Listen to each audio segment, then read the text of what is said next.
iNews Views, September 29th.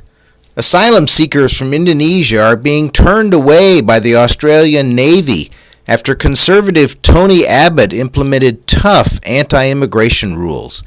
About 400 boats have landed in Australia during the last 12 months, and about 45,000 asylum seekers have arrived since 2007.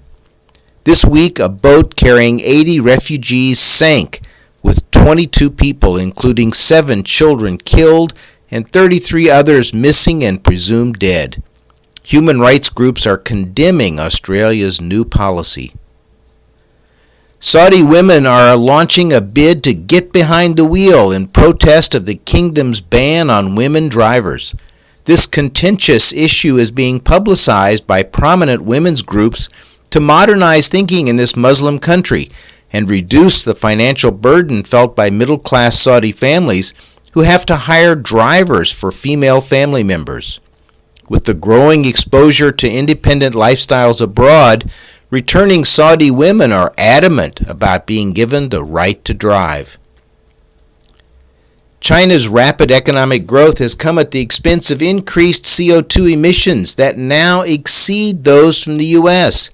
The leaders realize that the current situation in China is untenable and are concerned about global pollution and climate change. The risk of climate change on future generations has profound implications that go beyond a simple rise in temperature. Large-scale migrations and armed conflicts must be considered when modeling the effects of future climate and economic changes. Singapore's 5.4 million people are running out of room. One option is to build upward, and apartments now reach 70 stories in the city-state, but height restrictions have been reached. Another is to pursue development of underground areas for oil bunkers, data centers, and research and development labs. Some of these facilities will be 30 stories down and have shopping centers, pedestrian links, and bicycle lanes. A glitzy, high-tech $100 bill will be rolling off the presses and entering circulation in October.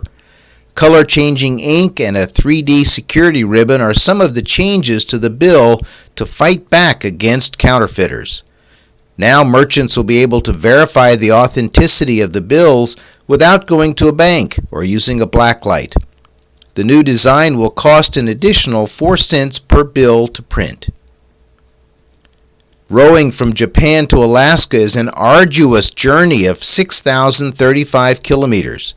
Sarah Outen has become the first woman to do it solo. While her boat capsized 5 times, the strength of her arms carried her the distance in 150 days. After resting over the winter, she will cycle through Canada and the U.S., and then row solo across the Atlantic to her home in London. ETA Autumn 2015.